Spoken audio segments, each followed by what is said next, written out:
Good morning. Good morning. Good morning. Good morning. Let me just make sure these are on. Because, baby, Mova's been out here doing the most. All right, that's on. That one isn't. Give me 1 second, y'all. Sometimes it's like this. Never rains in southern. There it is. All right. Welcome to Mornings with Marvel, where authenticity lives and thrives to create a space of growth, healing, and joy. I am your host, Andrea Lawful Sanders, and each day we will cover the topics that are informative and engaging while learning from each other. Good morning to each and every one of you. It is Wednesday, July 23rd, 2025. Thank you for joining me this morning, and I am grateful that you all gave me a couple of days to relax, renew, and revive myself, only to come back to madness. But it is what it is. Today, let me look and see because I know I don't have any guests today. Good morning, Lisa Gamble. Good morning. I will, you can call in 215-400-0146. I'm happy to have a conversation with you. But here we are. Good morning, Bobby Carr. Bobby Carr never misses a moment, I'm telling you. Never misses a moment. I'll tell you in a second where I was. Good morning, Sheba. Sheba says, Mother, it's Shanina. Oh, text me? Text me, or do you want to call me? Or is it bad? I don't know. Good morning, Shaquilla. I don't know what it is, Shanina. So let Mother know what that looks like. Good morning, Marguerite Boyd Faison. Good morning to all of you. Happy Wednesday to y'all are so wonderful and sticking with Mother despite what was going on. So as you all are aware, this media company started not even a year yet. Not even. We're in July. It's I rolled it out in September and really began the podcast on October 15th. So there's been a lot of work behind it with my entire team, and there are days when I'm just so damn exhausted because it's work, right? Okay, all right, Shanina, call me. It's work, and so there are days when I'm just exhausted. And what I'm learning from losing a bunch of friends, and I mean I've lost a bunch of friends in the last year, just from strokes, heart attacks, all kinds of things, that it is okay to take a moment to relax and revive myself. And so this past weekend, Sunday and Monday, I took myself away. Good morning, East Coast 215. I took myself away to a little retreat with 8 women, and we went to a space where nobody would find us. Hammocks, soaking tubs, hot tubs. We had a sound bath wash over us the night we got in there, and then we were able to get massages, and I was able to take a long walk and just lay down in hammocks and just all the things. And the first night I got there, I didn't really talk to anybody. I said hello. I talked to the couple of people that I knew, but I did not introduce myself. I did not want to be in that conversation with anybody. By yesterday morning, really by Monday evening, I'd warmed up enough to because I just wanted to relax. It would just, and outside of each of our rooms was a porch where we could just sit and take in the sunlight. I was able to catch the sunrise Monday morning. Yesterday was Tuesday. And so at the behest of my husband, because when Nakia Murray from Black Girls Spa Club reached out to me, she know I'm not about that life of being around 4,100 people. And so I just wanted to do something quiet and calm. And this was perfect for me. So when she reached out in May and I wasn't going to go, my husband was laying beside me. He said, get up and go. I'll pay for it. Just go. And so I'm grateful that he did. But then I came back home. Driving home, and I called him to let him know I was on my way home, and he says, how far away are you? And I was like, why? And he says, because I heard this huge thud in the house, and I looked on every floor, and I couldn't figure out what was going on, and so I went on about continuing to do my work. He walked into our bedroom, and the closet that held up all my clothes, I guess I put one piece too many on there, the entire thing came crashing down. So I walked in, didn't, I'm in a good Zen space. I'm like, all right, we're gonna be all right. Don't worry about it. I looked at the space where the hooks, where the rod was, the end pieces broke after 10 years. So that really wasn't bad. And so I was looking for that end piece, to order, couldn't find it anywhere. And I was in the middle of that. My husband had kissed me and walked out the door. He texted me and he called me. And I answered the phone and he calmly said, I was just in an accident. I said, are you okay? He said, no. Is the car okay? No. What happened? He said, I crashed into a SEPTA bus. And all I heard after that, I was like, okay, I'm on my way. I don't need to know anything else. And so I got in the car. Luckily, he was only up the street. And so I went to get to him, made sure that I was able to secure that he was fine, found out what happened. Young person, Philadelphia, Russian, cut him off because they wanted to get around the bus.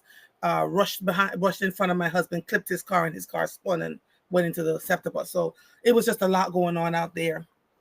And so I'm grateful. Guy that caused the accident said, I had my turn signal on, and the police officer said, listen, there are cameras there, cameras in the bus. We're going to be okay. We will see what happened.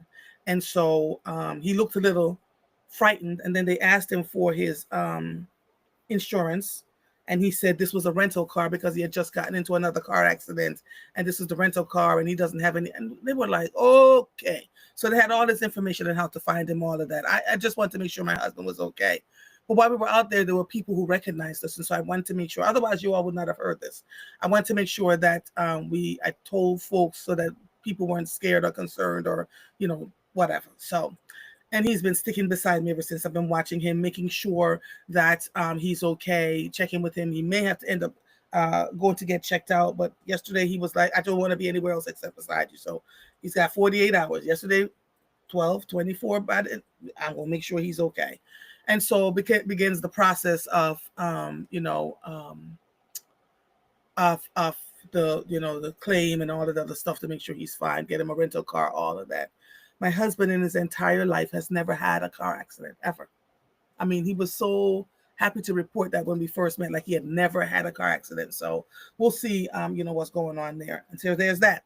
The phone lines are open 215-400-0146. I want to thank you all again for your patience. Season 3, episode 6, or is it 5? I can't keep up now, but I'll figure it out. Season 3, episode, I think it's episode 6, is out, and it is Diane Mapp. And while I was on my way home, I caught glimpses of people just started texting me, Marvel, what in the world? Her episode is about, being abandoned by her mother, the traumas that she's had to live with, working through her father, like all the things. And people were so entranced by what she had to say. I am just grateful for that she gave us the opportunity to share her story. We here at Mornings with Marva and the A.Lawful Truth podcast creates open spaces for people to share their stories in any way that they want to. And with Diane, she decided that she wanted to talk about her journey and why she was the way she was. And now why she does the things that she does to help other people around her. It is riveting. You must take a listen. And so that can be found on Substack, Spotify, and Apple. I'm still a little discombobulated, y'all, because my husband, right? So you all know how Mother feels about this man that she absolutely adores, and what family means to me. Yesterday was also my oldest son's Jesus year, his birthday. And we celebrated him Saturday, Sunday. His father, all of us, we all came together and loved on him and, wished him a happy birthday. Yesterday morning, he called me. I had given him every week I go and I buy a watermelon from the watermelon man because they have to have seeds in them. That's the first thing. And I take them to my grandchildren. He opens it up as soon as I get there, yellow watermelon, orange, red. And so my granddaughter, Pace, she would say, watermelon, Daddy opened so big. And so every week I would bring them watermelon. So this one particular week, maybe about 5 weeks ago, I said to him, because I taught him how to plant in a garden like I did, and he seems to have taken to it. I said to him, go plant some of the seeds. And he went and watered and tilled and planted. Don't you know that sucker has 6 watermelons on it already? Like the plant turns into little watermelons. And he texted me yesterday morning and showed me. And I was like, I have a whole watermelon plant in the backyard. Ain't a watermelon in it as far as I know. So I'm going to check at some point today, because with all the rains, everything was just so soggy and the weeds have overtaken everything. So that's where we are. But he has watermelons and he's doing well. And I'm grateful that he's made it to his Jesus year in one piece. If anybody knows what the Jesus year is, then you know what I'm talking about. I'm going to cover a little bit of news because let me see. Let me just double check to make sure. Lord, there's so much going on out here. Whew, and that's still going off. To make sure that I was doing the things that I needed to do. And here we go. Yeah. How was your weekend? Tell Mother. And thank you, Marguerite. Marguerite says, I'm praying for Mr. Good morning, Jazenia. Good morning. Shanina, I'll figure out what's going on there. Happy Wednesday to you too. Good morning, Laura. Laura, you just called me. Why were you calling me, darling? You tell Mother? Because that's, it's not like you to call me when you know that I have a show to do first thing in the morning. It's a lot going on out here. I tried to post the pictures from the event that I went to this past weekend, and Instagram I was like, you know what, Lord, it wasn't meant for it to go up, so we're going to leave it alone. All right, so that said, I'm going to make sure that I read a little bit of news. What about Malcolm Jamal Warner? Oh my goodness. That was the one time when I broke my silence and solace to post, because I just couldn't believe it. Just could not believe it. Jesus, I cannot. Let me see if this is here. And while we were gone, President Trump was doing what President Trump does, right? So here we are. The Trump administration on Monday released records of the FBI surveillance of Martin Luther King Jr., despite opposition from the slain Nobel laureate's family and the civil rights group that he led until his 1968 assassination. The digital document dump includes more than 240,000 pages of records that had been under court-imposed seals since 1977, when the FBI first gathered the records and turned them over to the National Archives and Records Administration. In a lengthy statement released Monday, King's 2 living children, Martin 3, 67, and Bernice 62, said their father's killing has been a captivating public curiosity for decades, but the pair emphasized the personal nature of the matter and urged that the files be viewed within their full historical context. What does that mean? What is it? Hard to be a public figure. And I keep telling y'all, stop chasing being public and popular and wanting to be seen and heard and all those other things. It's a lot. Good morning, Simone. Good morning. WHYY.org wrote this article. Ozzy Osbourne, heavy metal music legend, dead at 76. The pioneering heavy metal singer whose star turn on reality TV endeared him to a new generation of fans, has died. According to the Associated Press, he was 76 years old. The singer was diagnosed with Parkinson's disease in 2019 and said in an interview then with Good Morning America that it had been terribly challenging. This was written by 6abc.com. Ooh. Travelers planning to visit the United States and apply for a tourist visa may experience some sticker shock after a new visa integrity fee goes into effect. Although it has yet to be implemented, President Donald Trump's mega bill, which encompasses tax cuts, spending packages, and immigration policy, and was signed into law earlier this month, includes a provision that gives the Department of Homeland Security authority to charge fees on foreign visitors. The new $250 visa integrity fee, as defined in the legislation, applies to travelers who are applying for non-immigrant visas to enter the United States and cannot be waived. The $250 fee applies for fiscal year 2025, which began October 1st, 2024, and ends September 30th, 2025. It may subsequently be adjusted for inflation. Y'all hearing this, y'all? Good morning, Teresa Brown. Good morning, Paris. Y'all are listening to this?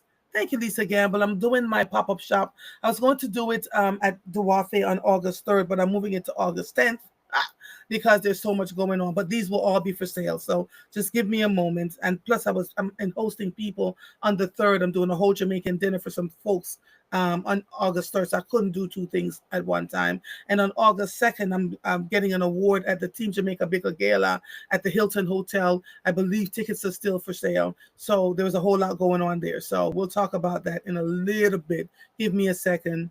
That was written by the $250 visa integrity fee. Was written by 6abc.com. Malcolm Jamal Warner's cause of death has been released by police. As you all know, I think it was Monday when we got the news, and I was mid-body scrub. I couldn't believe it. Somebody came around and said, "Oh my God, did you hear that he was out swimming off the coast of Costa Rica? Rip currents got to him, and he lost his battle with the waves, right?" And I think what bugged me the most were the people who got on and started talking about, well, you should know how to swim, and you can make it through rip currents, blah blah blah blah blah. Even though he was a strong swimmer, and this one particular dude was just hell bent on making it about learning how to swim. And people say, can you just have a little bit of compassion and let's discuss that this man lost his life tragically and not make it about you and what you think should, and he held his ground. And I was like, yeah, see, Facebook is a place where we learn more about people than we actually want to know by the way they behave and the way they post and the things that they say. And I've asked you all 1,000 times, think 10 times, post once. Think 100 times, post once. So that's where we are with that. Malcolm Jamal Warner's cause of death has been released by police. The actor, who is best known for his role as Theo Huxtable in the hit TV sitcom The Cosby Show, died on Sunday off the coast of Costa Rica after drowning. Costa Rican National Police told ABC News he was 54. Police told ABC News on Tuesday that an autopsy on Warner has been completed. The Forensic Pathology Department said the autopsy confirmed that Warner's death, which was described as asphyxiation by submersion, was accidental. 6 ABC News again. Again, the phone lines are open 215-400-0146. So I can talk to you if that's what you'd like to do about anything that concerns you. Video shows Florida police officer punching a black man during a traffic stop. He was stripped of his duties Monday. Good morning, Maria Taney. Good morning. Good morning.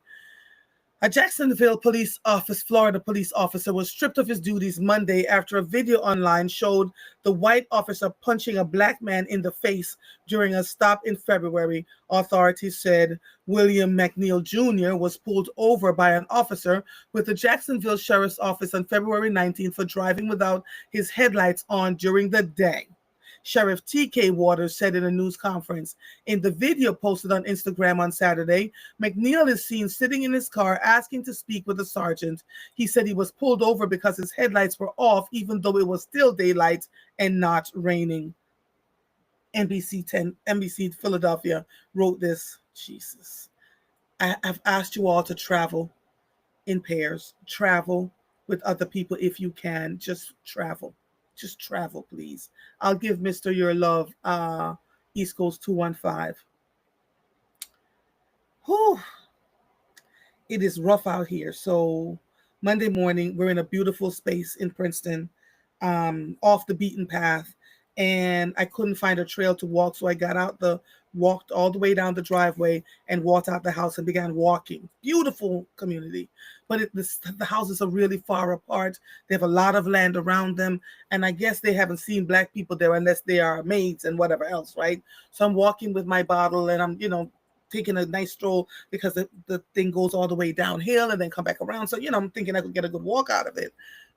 These white people started driving by and frowning and looking and what? There's a plan. So then I noticed others started coming because it's a road that is not well traveled. You could tell that if you don't live there, you're not there. And I said, let me just go ahead and turn around and go back because I do not want this to be a situation in these Wacondan streets. But there are so many people who are comfortable now with being vile with people of color. And it's sad that we no longer feel as free as we're supposed to. It's nuts. I talked to Mr. Man Frisbee yesterday, who said, and I'm going to have to find this to corroborate it, that over 300,000 Black women have been laid off since January 2025. I asked him to send me the link, but then my husband got into the accident and all the other stuff was going on. So I never went back to researching that. But I am going to look that up. And if somebody could look it up while I'm talking to you, that would be great. That there were so many Black women laid off on purpose since January 2025. And of course, they weren't the only ones that were laid off. There were a ton of people that were laid off, in all of what's been going on. The U.S. Department of Labor is aiming to rewrite or repeal more than 60 obsolete workplace regulations, ranging from minimum wage requirements for home health care workers and people with disabilities to standards governing exposure to harmful substances. If approved, the wide-ranging changes unveiled this month would also affect working conditions at construction sites and in mines, and limit the government's ability to penalize employers if workers are injured or killed while engaging in inherently risky activities such as movie stunts or animal training. The Labor Department says the goal is to reduce costly, burdensome rules imposed under previous administrations and to deliver on President Donald Trump's commitment to restore American prosperity through deregulation. In a nutshell, what does that mean? You work in a mine, a coal mine. As we were driving across the country one year, we drove through West Virginia, and I met a man who had been working in the coal mines that had his third or fourth bout with cancer and was now dealing with brain cancer. And they were saying that, he had to get out of the coal mines, but his son, who was in his 40s, is now working in said mines. And I said to them, "Tell me why. What is happening here?" They say that's the only industry here. He was able to get some kind of compensation as a direct result of the harm that was caused to him while working in those coal mines.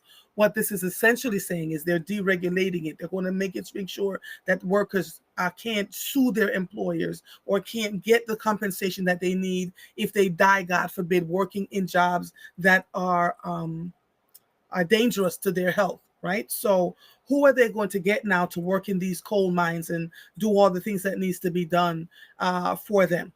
It's just the president wants to restore American prosperity through deregulation. So before you start jumping and applauding this, I need you to really read between the lines and make sure you understand what it means to you as an employee now working for an employer. And the Labor Department was the quote unquote police that would keep all these employers in hand, make sure that they were treating people well and fairly, compensating them well.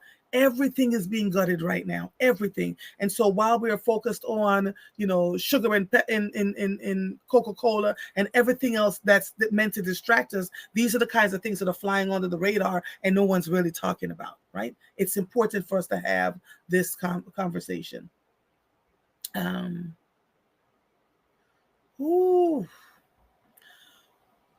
Over 2 decades, private developer James Levin assembled a real estate empire of sorts in West and Southwest Philadelphia, building and rehabilitating hundreds of properties across the neighborhoods to offer as affordable rentals.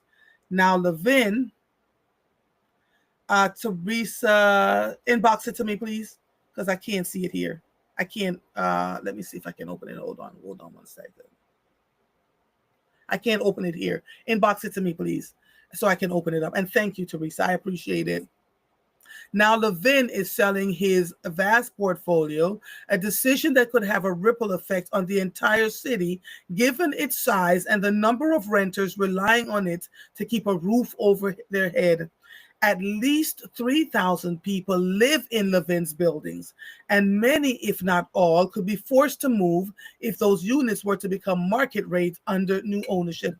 The loss of these homes would also shrink the city's already limited supply of affordable housing amid an ongoing crisis. Jesus. It's always something. I need to open this up so I can,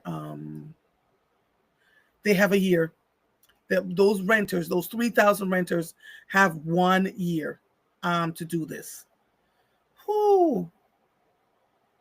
We have a year to figure this out and to stop 3,000 people from being displaced with no immediate solution, said City Council member Jamie Gauthier, whose district is home to the majority of the properties. Gauthier knew this day was coming, and she is now determined to find a way to maintain the affordability of as many of these homes as possible. But if the properties are being sold and they will be market rate, you can't stop these new people, whoever the new owner or owners are going to be, from doing what they need to do. These buildings are popping up everywhere. People cannot afford to rent many of these homes. And for those of you who tell me that if you make $40,000, $50,000 a year, you can afford to rent a $2,200 apartment, which used to be mortgages for people, then we need to have a conversation, because it's really becoming less and less affordable. Young people are now opting to stay home with their parents versus going out and trying to find some place to live. She wants the city to buy the portfolio. East Coast 215 is saying, but here's the thing. Where's the city getting the money from to buy that? That's 3,000 units. Where's the city getting the money from to buy the portfolio? If we're listening to the mayor of the city, where's the money coming from? They're under budget constraints right now. So where's that extra money coming from to do this? So we'll see. We will see. Because if she uses the $800 million that she was going to use to acquire more affordable units to keep these, then that means 3,000 people will be able to keep where they live. But then what about the people that were promised affordable units that have been waiting forever and a day? So you see the conundrum here. It's a lot going on. Now, if there are people who are business leaders or whoever that's willing to do what they need to do to help to offset this, I don't think that's going to happen, though. But again, I would love to be wrong about all of this.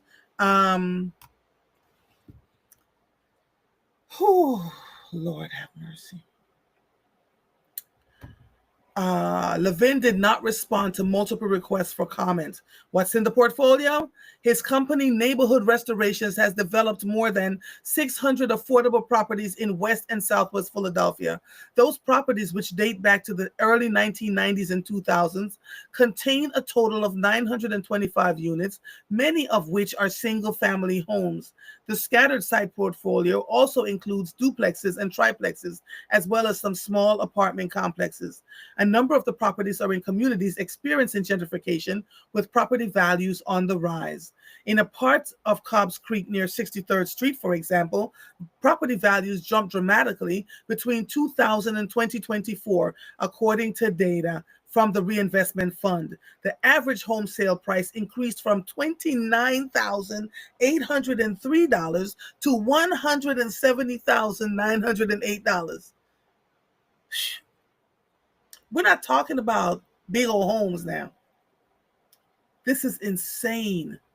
During the same stretch, home prices have tripled in the zip codes composing of the catchment area for the Henry C. Lee Elementary School, which covers part of Walnut Hill and Cedar Park. And while prices remain low, below the city median, some housing advocates are concerned that property values will skyrocket near Leah, where the way they did the inside catchment area for the Penn Alexander School in University City, which sits immediately next door. Both schools have a partnership with the University of Pennsylvania. So here we go. Such projects, all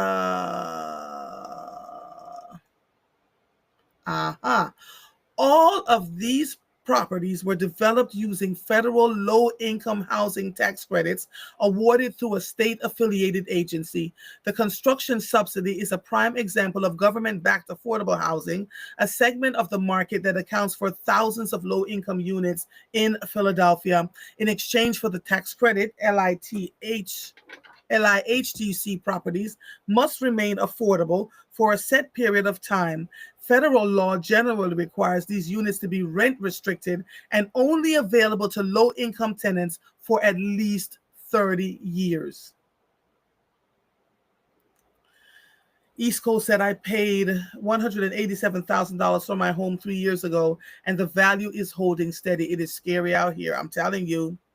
Such projects usually require rents to be affordable for households earning up to 60% of the area median income, a statistic that includes places beyond Philadelphia. That translates to $71,640 for a family of four. The affordable restrictions on some of these homes have already expired. Starting in 2026, the same will happen to chunks of the portfolio each year through 2037. Ah, Jesus. Tenants who spoke with WHYY News said they hope the city seizes on that opportunity, including a home health aide who rents a 2-bedroom row house from Neighborhood Restorations in West Philadelphia. Her monthly rent is $1,000, a rate she says fits comfortably within her budget. The total also enables her to keep a work schedule that gives her time to look after her 7-year-old son. So, it would be hard because right now I can barely even work the hours I work, she said. WHYY News is withholding her name due to privacy concerns. And while the clock is ticking, Gaudier is optimistic she can help her broker a deal that will keep Levin's buildings affordable going forward. Under a law passed by City Council in 2023, owners of government-subsidized properties must give tenant organizations, affordable housing providers, and the city 45 days to bid on the properties before they can be publicly marketed for sale. The measure, sponsored by Gaudier, also gives those entities the opportunity to match any market rate offer made by property owners. At the same time, the Parker administration is preparing to borrow $800 million in bonds for the Housing Opportunities Made Easy, or HOME initiative, a multi-pronged effort rooted in creating and preserving 30,000 units of housing. Ooh, Lord. A mayoral spokesperson did not respond to a request for comment. Jesus, it's just a lot, but here we are, right? Here we are. So we'll follow that and see what's going on, because as you know, last year, 2024, late 2023, 2024, there was another set of housing at 40th Street in Philadelphia near the University of Pennsylvania, and all those people were displaced. From what we've come to understand, they all got some kind of payout to move on and go somewhere else. But 3,000 people, that's a lot. Let me look at some of these messages. I'm sorry, y'all. I was reading this thing. No, it sounds to me, Laura says deregulation equals death. Yes, ma'am. And and it is going to be. When you can't sue your employer or be compensated for your wow. Marguerite says 318,000 jobs between February and April of 2025. Black women reportedly lost 318,000 jobs, according to MSNBC News. Wow. Oh, Alexandra says, Mother, I am one of them. As of Monday morning, my job was eliminated. Baby, God sees what's happening at the company and moving me out of the way. Good morning, Ken July. How are you, my brother? Oh, my Lord. Marguerite says, yay, Morgan. That's better for you. Okay. Oh, Lord. It's a lot. She's talking about pest control coming back out. I talked to another friend yesterday who said the mice have been so bad. No matter how much they clean, no matter, their neighbors are horrible, not keeping the place next door, not keeping the place taken care of. And so it's insane. It's intense. And she's at her wit's end about this. And so we had a conversation about that. It's the Lord. It's the Lord. Viola says today is Mrs. Walicia Griffin's 103rd birthday. Wish her happy birthday on behalf of all of us. So Alexander says it sounds like his tax abatement with the city ends. Many of these developers are not young people, and maybe their family doesn't want to take over and do what they need to do. So they probably want to just unload and take their money and do something else with it. It could be that too. Right? It's a lot. So Laura, you lost your job too. So you've now become a part of the 318,000 jobs that Black women have lost from February to now. February to eight. Wait. This was just between February and April. Oh my God. And I'm still talking to other people who are saying that they're losing their jobs. Black women in an alarming rate. So let's figure out. Thank you, Teresa Brown Paris. I could not open it up. Let me see. Let me see if I can see it here. Oh, let me see if you sent it to me over here. No, I don't see it. You didn't send it to me. So I don't have it. Or I can look in. I'll figure it out. 318,000 jobs. So that's a lot, right? Sheba says she's praying for you, Miss Alexandra. So more and more Black women are losing their jobs, and we'll have to find out now if this is accidental or if they're a part of the jobs that are being eliminated. What's happening? It's crazy, just absolutely crazy. East Coast 215 says, and the numbers are increasing. It's not even considering those of us that are now underemployed. So there's a lot going on out here, a lot. Let me see. I'm sorry, cancel. Let me see. What else is in the news? Here we go. Another week, another stalemate in the House of Representatives over releasing the Jeffrey Epstein files. People have been reporting that our president has been into human trafficking with these young girls and with Jeffrey Epstein and a few others. Again, it's being reported. Andrea has nothing to do with any of it.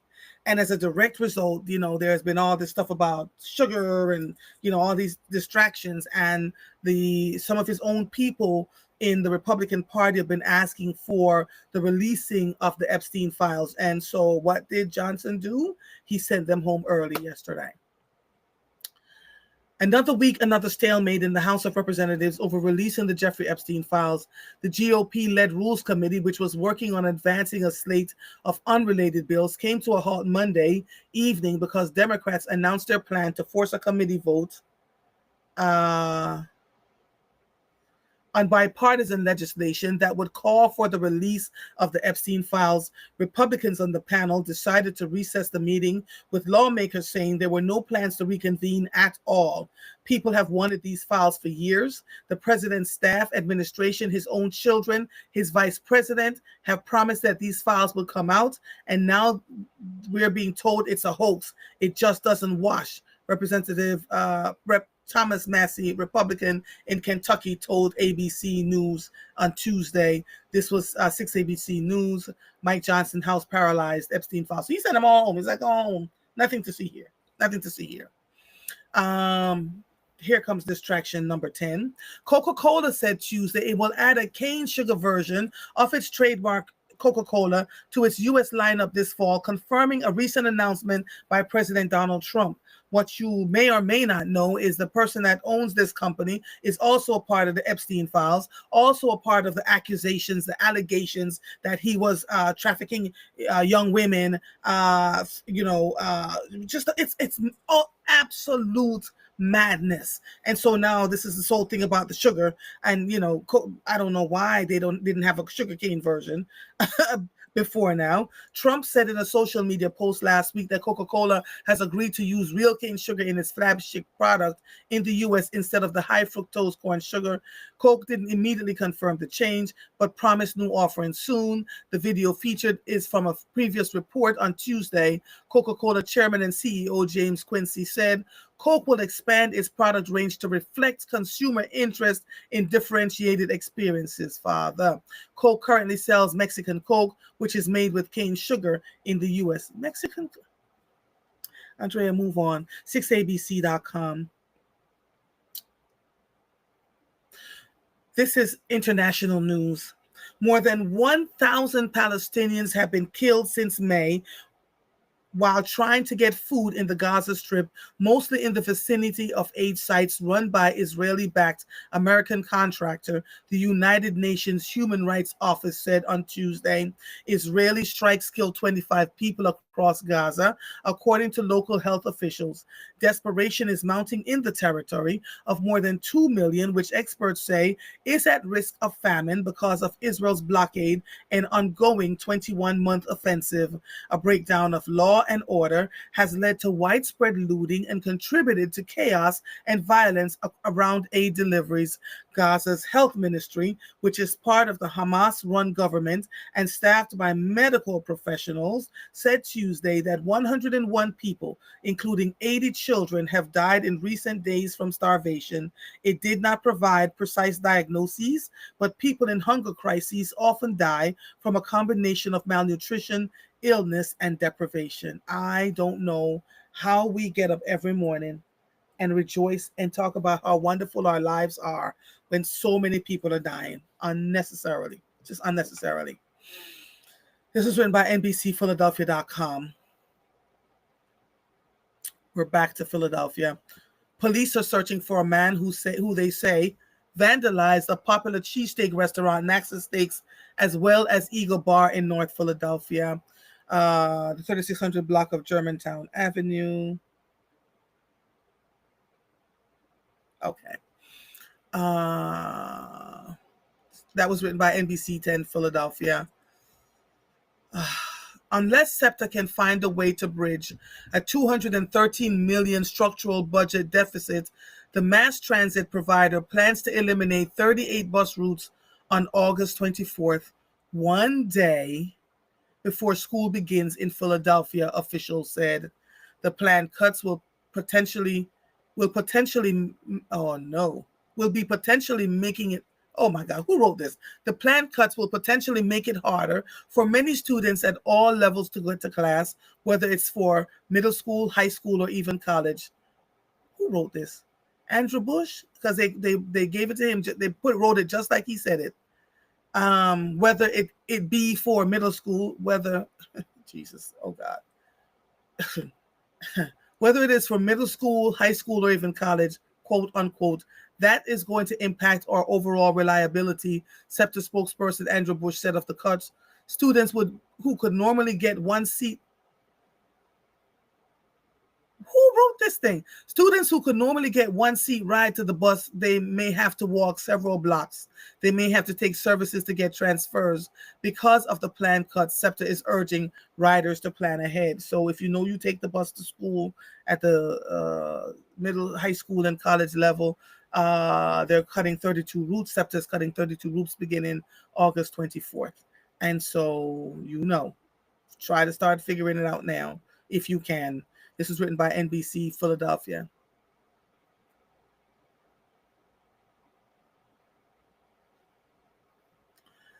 The Commanders fans have appointed response for Trump on team name change, distraction number 400. The fans that have adopted a new name, Mahoney said, and there's no reason to change it back. Jessica Brown, 48, says she only pays just enough attention to the president to know how he can affect my life. The stadium issue is apparently one of those cases. When it came to Trump's threat to block the RFK stadium deal, Brown didn't hold back. He should just keep his nose in his own lane, she said. USA Today wrote the story. They don't want to change it. It's been changed from the Redskins to the Commanders because of the offensiveness to the Native Americans, and now he's making it big news that he wants to change it back to the Redskins, and people are like, move on. It's just, just like, yeah. Oh, Lord. President Trump is pulling out of the U.S. from UNESCO, the United Nations Scientific, Educational, and Cultural Arm, insisting it supports woke, divisive cultural and social causes. Jesus Christ. The decision comes roughly 2 years after former President Joe Biden re-entered the UN Educational, Scientific, and Cultural Organization following Mr. Trump's decision to withdraw the U.S. from the entity during his first term. President Trump has decided to withdraw the United States from UNESCO, which supports woke, divisive, cultural, and social causes that are totally out of step with the common sense policies that Americans voted for in November. White House Deputy Secretary Anna Kelly said, "This president will always put America first and ensure our country's membership will in all international organizations aligns with our national interests."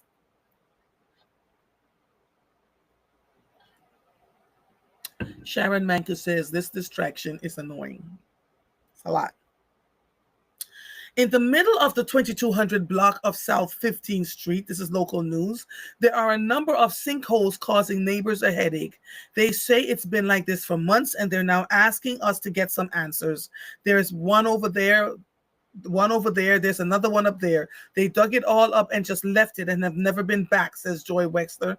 "I'm not blaming anybody. I just want some attention," said another neighbor. "It's hard to tell which agency is responsible, with cones and barricades from both the Philadelphia Water Department and PGW left behind. I have called 311 and I've gotten a response from the Streets Department saying it's not our fault." Ain't that some shiggity? Did not cuss.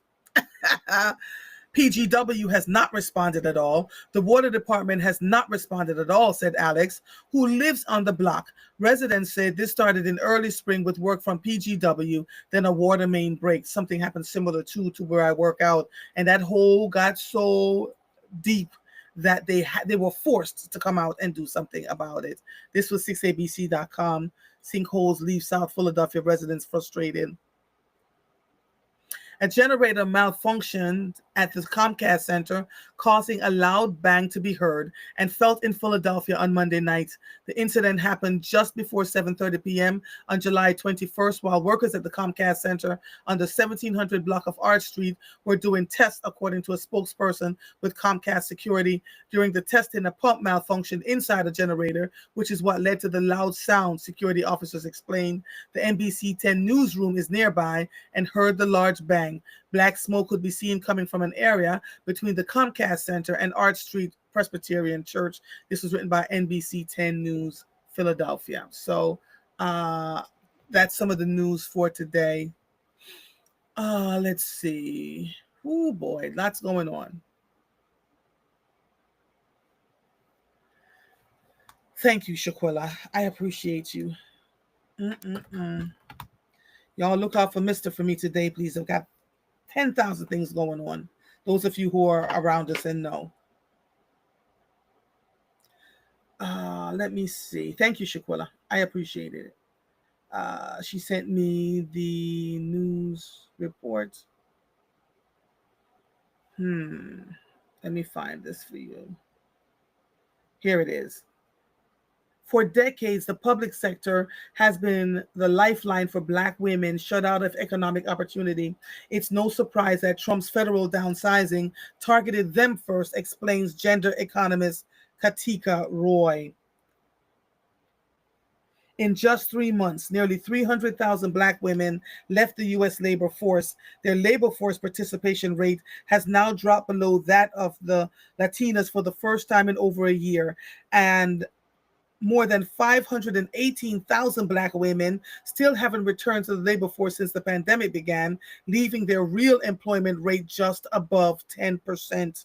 This isn't a coincidence. It is the result of federal policy choices, most immediately sweeping job cuts across public sector agencies where Black women have long held the strongest foothold in middle-class employment.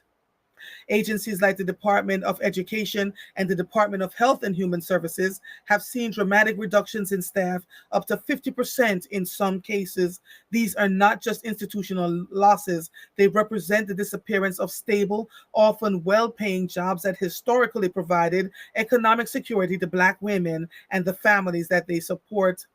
For decades, the public sector has served as a lifeline for Black women shut out of opportunities elsewhere in the economy. Black women make up over 12% of the federal workforce, almost double their share of the labor force overall. These roles offer not only pension and benefits, but more equitable pay than the private sector, where wage gaps remained entrenched. And so, When I began talking about Project 2025 2 years ago on the radio station, I mean, it became the catchment thing to talk about as we got into the elections by the summer of 2024. But the research will show that I had been talking about it way before then. And in that 900-page document, there's a section there that talks about Black wealth. Yo, I have told you all, and I'm going to say it until I am blue in the face. Stop talking. They've now gotten into all our, so they know what's in our bank accounts, et cetera, et cetera. The first part was to get rid of, make sure we didn't have the stable jobs that we once had. This is not a coinky dinky. And I've asked you all to just be really, really aware of what's going on. We've talked about preparing yourselves. Make sure you spend less, right? As you don't just go out and spend because you can spend. Make sure that you're fiscally using your money properly. Save as much as you can, because that handwriting is on the wall, right? Look and see, and many now that are still employed are underemployed, but went and got all the degrees. Oh, there was a high level of angst and anxiety and anger that Black women were the most degreed people in the country. I've told you all the time. Everything ain't for everybody. And we just, well, I've got, 3 degrees, 5 degrees, I've got this, I've got that, and I'm living this and I'm living that. There were people who were angry, who had more power, right? And now putting place things that are going to continue to harm us. What is the plan, y'all? What is the plan? Do we just sit in our silos and cry?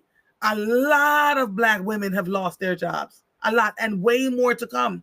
And when they go to get other jobs, it's never, very rarely commensurate with what they had before, where they were making 140, 170, 100. Now they're looking at jobs at, $60,000, and they're going, oh my God, this is deliberate. It's absolutely deliberate. And so when I say to you, pay attention to where your money is going. Pay attention to what you're supporting and who you're supporting, because this is your lives. And when we don't have jobs and can't travel and can't go do the things that we want to do, that then impacts the travel industry. It impacts the people who have businesses. It impacts the restaurants, because who else had that $1.7 trillion spending habit? Us.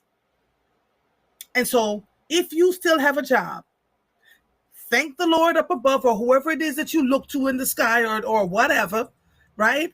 And then start to make plans. Do not wait until it slaps you in your face. I promise you, do not wait. Because what they're doing is, taking away all these jobs where they had security and benefits and all these other things that are going on, and then saying, well, we can offer you a job, but it's going to be 1/3 of what you would normally make. I have asked you all above and beyond, live below your means. Just because you can afford the $1.2 million house, stay right where you are, right? For the house that's already paid for, the mortgage that's already paid for. So when this stuff happens, you have a nest egg to hold on to. For me, and this is Andrea talking, for me, it makes no sense to go buy new houses right now, especially if you're living in one that is stable and you're okay. Nobody wants to have a mortgage and then look up and see they have no place, they have nowhere to, how are you going to pay for it? So then there's more loss there.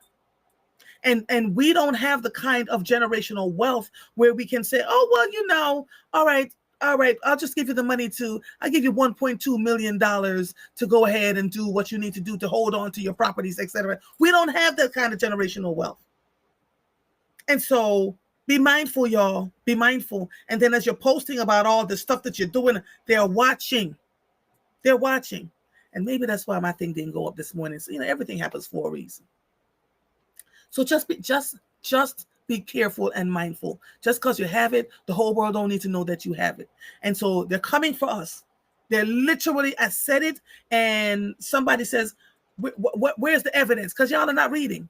Where's the evidence? Well, now the evidence is here. And the person who said it to me on social media had to close their business. There's the evidence. We have to be very careful. You have to be very, very careful, right? Oh my God, it's just a lot. Let me read some of these things. It's an hour already. Alexandra said they used cane sugar up until the 70s when they found out about high fructose corn syrup is cheaper. It's not the sugar, it's cola as a whole that isn't good for you and your kidneys, but people won't drink it. She says, sounds like someone used AI to write that article, child. Marguerite says, my son and I were just talking about this issue this morning. According to proposed plan, the 4 bus routes that run in my neighborhood will be eliminated. Yeah. So he's wanted to figure out another way to get to where he has to go. Ken says, I have found online articles increasingly difficult to read, which has led me to wonder if AI is being used to compose the content. Don't they check the AI content? This is crazy. Crazy.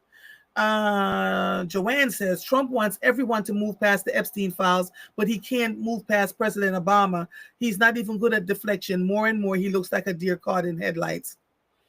And so then she wrote, so we're waiting for the Trump DOJ to release the Epstein files. I guess they need the recess to fix up those files. Woo.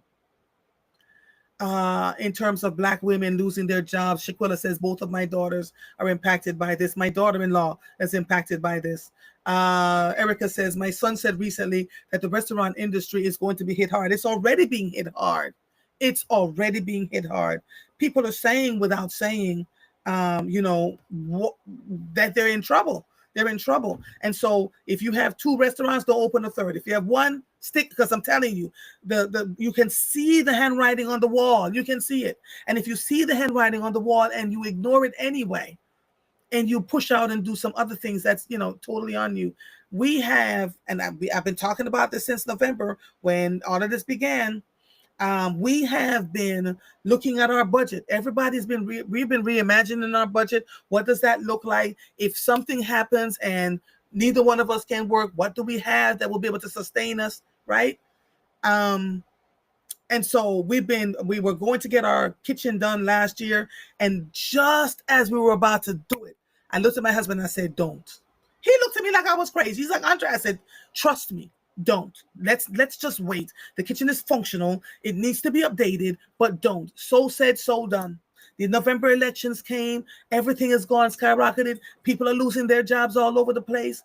And so my kitchen works. I got stove and whatever else. I just need to update the cabinets, whatever. Nope, it's going to stay just the way it is until we figure out and move past this place.